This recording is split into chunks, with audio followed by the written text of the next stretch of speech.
বৌমা, বৌমা উঠেছো? জি মা, উঠছি। বেলা কটা বাজে খেয়াল আছে? নতুন বউ এত বেলা পর্যন্ত ঘুমায় না। বাড়ির একটা নিয়ম আছে, শৃঙ্খলা আছে। মোড়ক ডাকার সাথে সাথে উঠতে হয়।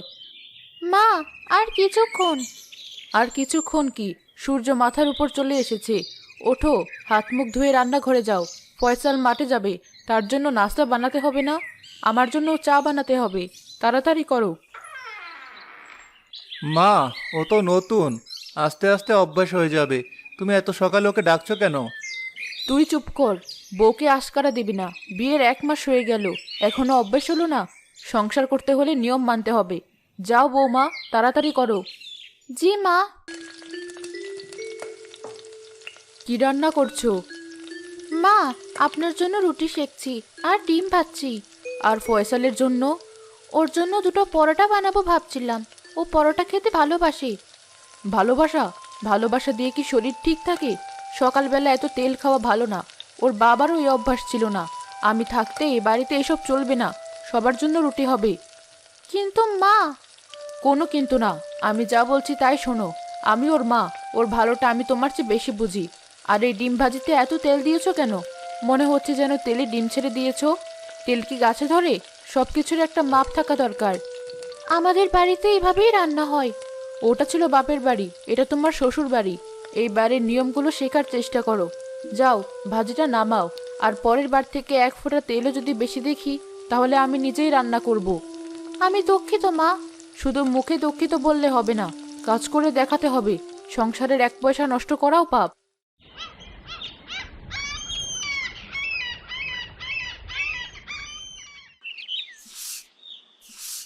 ওভাবে ঝাড়ু দেয় নাকি? কোনাগুলোয় তো সব ময়লা জমিই রইলো। ঝাড়ুটা শক্ত করে ধরো। গায়ে যদি জোর না থাকে তাহলে 2টো ভাত বেশি করে খাবে। আমি তো এভাবেই দিই মা। আমার কাছে শেখো। দেখো, এভাবে ঝাড়ুর মাথাটা মাটিতে চেপে ধরে টানতে হয়, তাহলে সব ময়লা উঠে আসে। বুঝেছো? জি মা। শুধু জি বললে হবে না, মন দিয়ে কাজ করতে হবে। তোমার মাকে কিছুই শিখায়নি? মা সব শিখিয়েছেন। তাহলে তো কাজে তার প্রমাণ পেতাম। যাও, পুরো উঠোনটা আবার ভালো করে ঝাড়ু দাও। তারপর ময়লাগুলো ফেলে দিবে। আমি আসছি। মা, আজকে ডালটা দারুণ হয়েছে, ঠিক তোমার হাতের মতো স্বাদ। ডালটা আমি রান্না করেছি। বৌমার রান্না করা তরকারিটা খেয়ে দেখো, তাহলেই বুঝবে। এটাও তো ভালো হয়েছে, একটু জাল হয়েছে শুধু। একটু ঝাল? লঙ্কা বাটা কি না মেপে দিয়ে দিয়েছো? আর লবণ?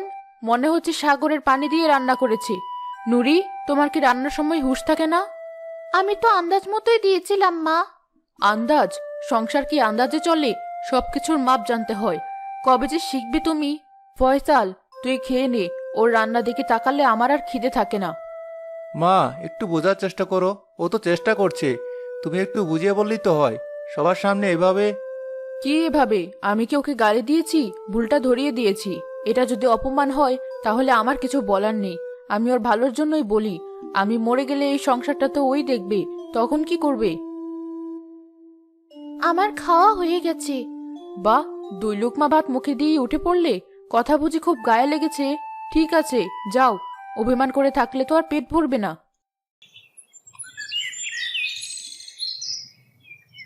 কে নতুন বউ, একা একা মন খারাপ করে বসে আছো যে? না চাচি, কিছু না, এমনি। আমার কাছে লুকিও না, আমি সব বুঝি। আমিনা ভাবির সাথে পেরে ওঠা সহজ না। উনি যেমন কড়া মানুষ, তেমন কপাল করে তোমাকে পেয়েছে।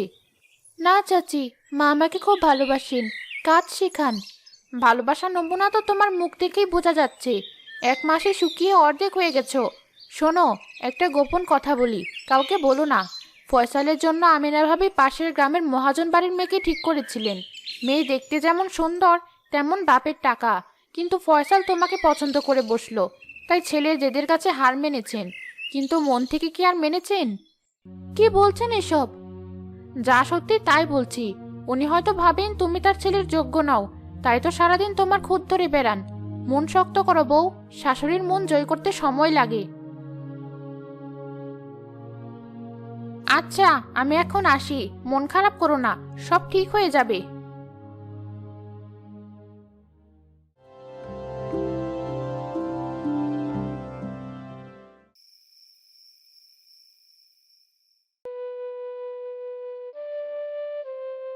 কি হয়েছে নুরি? সেই দুপুর থেকে তোমার মুখটা এমন থমথমে হয়ে আছে।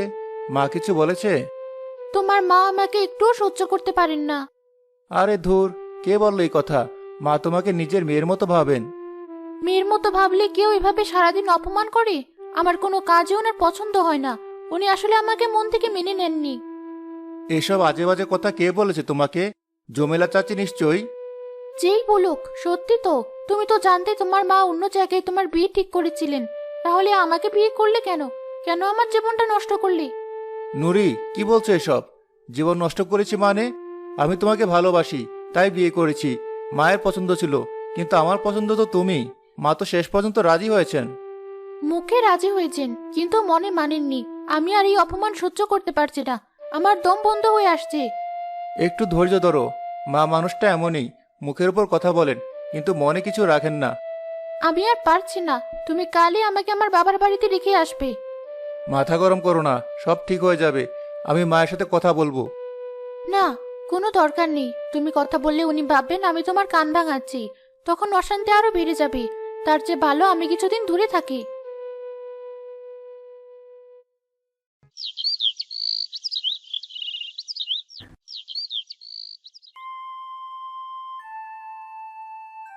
বৌমা, এই কাপড়গুলো কেচেছো নাকি শুধু পানিতে চুবিয়ে এনেছো?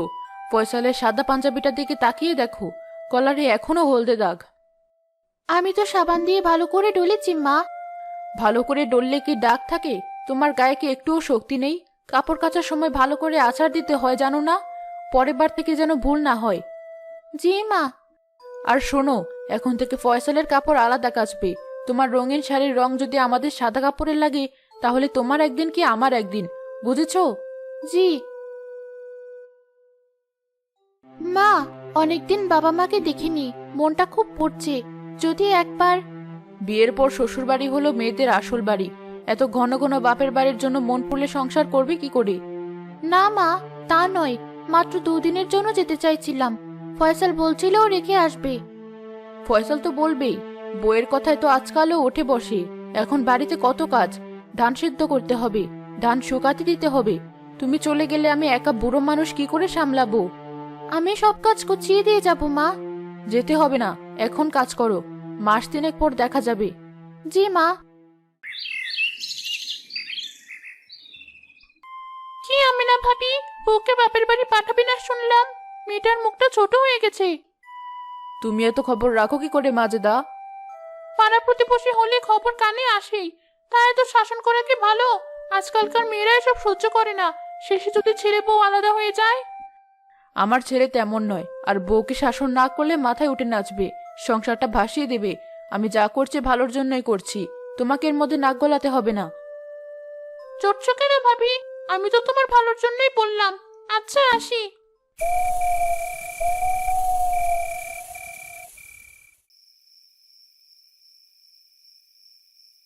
মাকে বলেছিলাম, মা এখন যেতে দিতে রাজি না।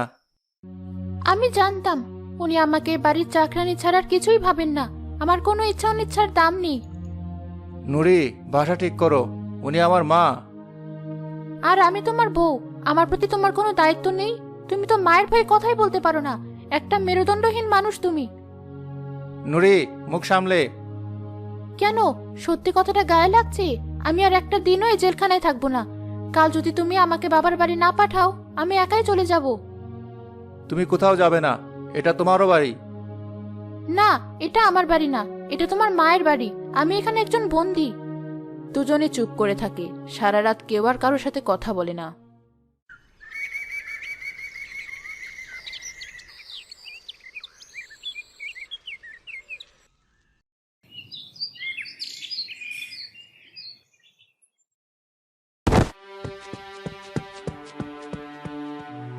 বৌমা, কি হলো? কথা বলছিস না কেন? চোখ খোল। ফয়সাল, শিগগিরই আয়, সর্বনাশ হয়ে গেছে। কি হয়েছে মা? নুরির কি হয়েছে? জানি না বাবা, কাপড় মেলতে মেলতে কেমন করে যেন পড়ে গেল। গা তো আগুনে পুড়ে যাচ্ছে। কি জ্বর! তুমি দাঁড়াও, আমি ডাক্তার ডেকে আনছি। ওকে ঘরে নিয়ে চলো। আয়, ধর আমার সাথে। একা পারবো না, আমার তো ভয়ে হাত পা কাঁপছে। সৃষ্টিকর্তা, তুমি দয়া করো। জ্বর তো সাংঘাতিক, শরীর একেবারে ছেড়ে দিয়েছে। কি হয়েছে ডাক্তার সাহেব? কোনো ভয়ের কারণ আছে? এখনো ঠিক বলা যাচ্ছে না, রক্ত পরীক্ষা করতে হবে। তবে লক্ষণ দেখে টাইফয়েড বলেই মনে হচ্ছে। অবস্থা খুব একটা ভালো নয়, অবহেলা করলে চলবে না। এখন কি করতে হবে ডাক্তার? আপনি যা বলবেন আমরা তাই করব। আমি কিছু ওষুধ লিখে দিচ্ছি, প্রতি 4 ঘন্টা পর পর খাওয়াতে হবে, আর সারা রাত মাথায় জলপট্টি দিতে হবে। জ্বর যদি না নামে কাল সকালে সদরের হাসপাতালে নিতে হতে পারে। রোগীকে এক মুহূর্তের জন্য একা ছাড়া যাবে না। ঠিক আছে ডাক্তার সাহেব, আমি এখনই ওষুধ নিয়ে আসছি। ডাক্তার সাহেব, আমার মেয়েটা ঠিক হয়ে যাবে তো? চিন্তা করবেন না, সৃষ্টিকর্তার উপর ভরসা রাখুন আর সেবা যত্ন করুন। আমি কাল আবার আসব।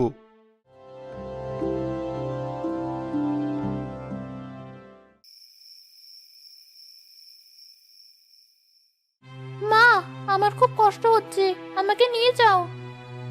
এই তো আমি আছি, কিচ্ছু হবে না তোর। আমি তোকে কোথাও যেতে দেব না, আমি তোর পাশেই আছি। মা, তুমি রাত জেগে বসে আছো? এবার একটু বিশ্রাম নাও, আমি বসছি। তুই পারবি না, তুই কাল সকালে মাঠে যাবি। যা, তুই গিয়ে একটু ঘুমিয়ে নে। আমি ঠিক আছি, আমার ঘুম আসছে না। কিন্তু তোমারও তো শরীর খারাপ করবে। আমার শরীর নিয়ে তোকে ভাবতে হবে না। আমার সন্তানের কষ্ট হচ্ছে আর আমি ঘুমাবো? ও জ্বরের ঘরে মা মা করছে।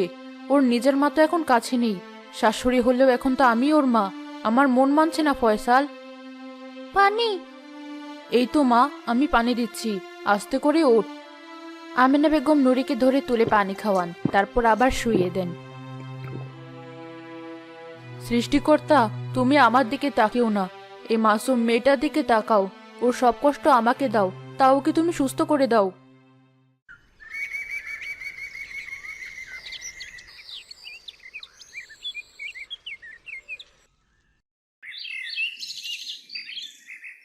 ভাবি, শুনলাম বৌমার নাকি খুব জ্বর। হ্যাঁ, কি যে হলো মেয়েটার? তোমার বাড়িতে এসে তো শরীরটাই টিকলো না। ঠিক মতো যত্ন নিচ্ছে তো? পরের বাড়ির মেয়ে, কিছু হলে লোক কিন্তু তোমাকেই দোষ দেবে। মুখ সামলে কথা বলো জমিলা। ও পরের বাড়ির মেয়ে হতে পারে, কিন্তু এখনো আমার বাড়ির বউ, আমার মেয়ে।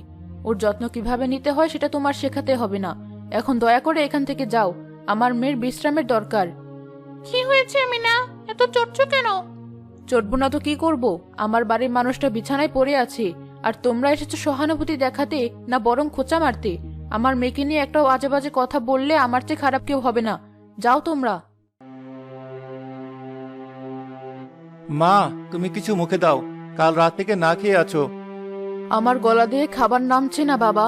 যতক্ষণ না ওর জ্বরটা কমছে আমি শান্তি পাচ্ছি না। তুই বরং ওর জন্য পাতলা করে যাও রান্না করে আন, আমি খাইয়ে দেখি।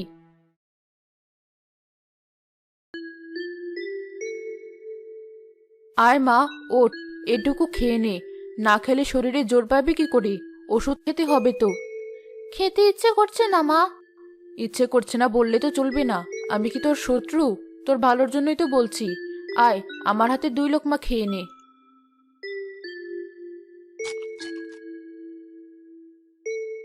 এই তো, এখন একটু ঘুমা।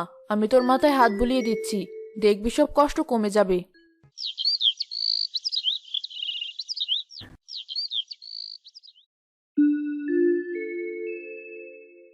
মা, হ্যাঁ মা, কিছু লাগবে? আপনি কদিন ধরে ঠিক মতো ঘুমান না, খান না। আমার জন্য আপনার শরীরটাও খারাপ হয়ে গেল। ধুর পাগলি, মায়েদের শরীর কি এত সহজে খারাপ হয়?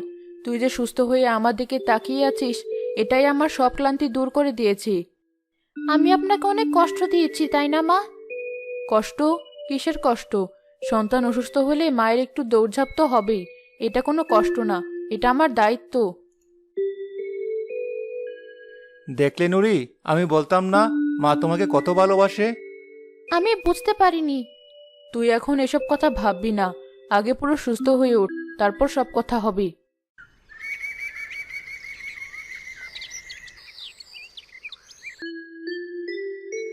মা, আমি আপনার কাছে ক্ষমা চাই। আবার ক্ষমা? কি করেছিস তুই? আমি আপনাকে খুব ভুল বুঝেছি মা। আমি ভাবতাম আপনি আমাকে পছন্দ করেন না, আমাকে শুধু কষ্ট দেন।